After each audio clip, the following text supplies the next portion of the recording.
Hello, and welcome to Tim's Reflections from Ohio, a YouTube video series where we talk about and reflect on passages from the Bible, stories that Jesus told, parables he told, and that type of thing. Today, our reflection comes from Mark chapter 1, and we'll begin reading in verse 29. It says, "Now, as soon as they had come out of the synagogue, they entered the house of Simon and Andrew with James and John." Now, to get the setting, if we were to read the verses prior to this, we would find that this was the Sabbath day, and they had been to the synagogue to worship. And as this verse says, they had come out of the synagogue and they entered the house of Simon and Andrew. In verse 30, we read, "But Simon's wife's mother lay sick with a fever, and they told him about her at once. So he came and took her by the hand and lifted her up, and immediately the fever left her, and she served them." So here they come out of the synagogue. They find that Simon's wife's mother, his mother-in-law, was sick. And Jesus came and took her by the hand and lifted her up. And immediately the fever left her. And it says, and she served them. Then in verse 32, at evening when the sun had set, they brought to him all who were sick and those who were demon-possessed. And the whole city was gathered together at the door. Then he healed many who were sick with various diseases and cast out many demons, and he did not allow the demons to speak because they knew him.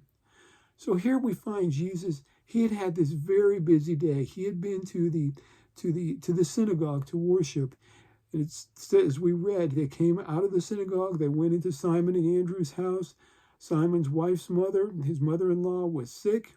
Jesus healed her. And then it says, at evening, when the sun had set, they brought to him all who were sick and those who were demon-possessed, and the whole city was gathered together at the door. So Jesus had had a very busy day. It can be physically draining being around people for long periods of time, constantly giving of yourself. But Jesus loved people, and he kept busy helping them, meeting their needs, showing that he loved and cared about them. And then in verse 35, we read, "Now in the morning, having risen a long while before daylight, he went out and departed to a solitary place, and there he prayed." So here on the Sabbath, he had had this busy day, way into the evening, I'm sure, healing people and talking to people, encouraging people, pointing them to the Father. And then it says, in the morning, so the following morning, having risen a long while before daylight, he was up before daylight.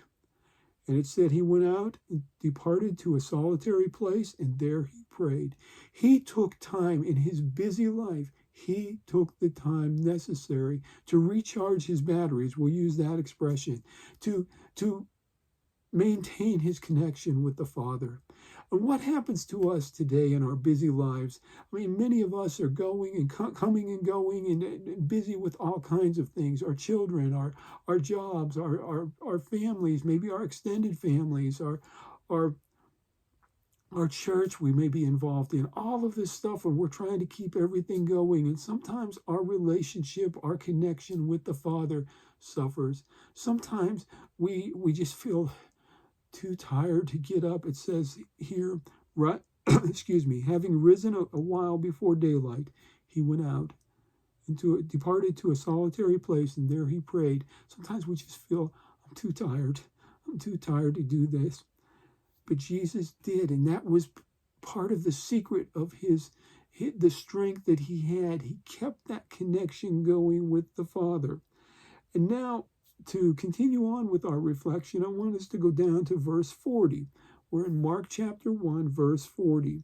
And it says, "Now a leper came to him, imploring him, kneeling down to him, saying to him, 'If you are willing, you can make me clean.'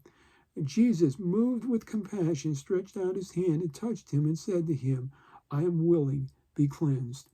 Verse 42, as soon as he had spoken, immediately the leprosy left him and he was cleansed. I want us to focus on just a few words here. Again, to get the setting, a leper came to him, imploring him, kneeling down to him, saying to him, "If you're willing, you can make me clean." And the next words I want to emphasize, then Jesus moved with compassion. Jesus was moved with compassion when he saw hurting people. Leprosy was looked upon very poorly at the time. It was an incurable disease. It was considered the finger of God. If you had leprosy, God was disciplining you for something in that society. But here we find this man came to Jesus and said, if you're willing, you can make me clean. And then it says, Jesus was moved with compassion. He stretched out his hand and touched him and said, I am willing, be cleansed. Let's think about our lives today. When we see the needs of others, we see the horrible things that go on in our world. We see the mass shootings. We see that the homeless, the conditions of the homeless people, maybe in our community, close to home. People who are in need, they need a job, they need housing, they need food. Are our hearts filled with compassion when we see those needs? So Jesus' heart was filled with compassion, and if we want to be like him, we need to exhibit that same compassion that he did.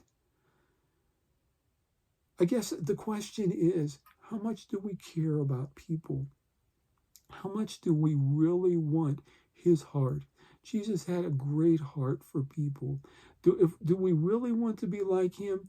Then it means taking that time every day to stay connected with the Father. It means showing Jesus love and compassion every day of our lives, every situation that comes along. There's that old expression, WWJD, what would Jesus do? We need to think about what would Jesus do in this situation that I'm in? And we need to do as he would do, because he was our example. He's the only real example we have to follow. We follow examples of Hollywood celebrities. We follow examples of sports personalities, and we get ourselves in trouble when we start doing that. But if we follow Jesus, we're not going to get in that trouble. We're going to stay focused on him. We're going to stay on the right track if we focus on him and follow him with all our hearts. That's it for the reflection today.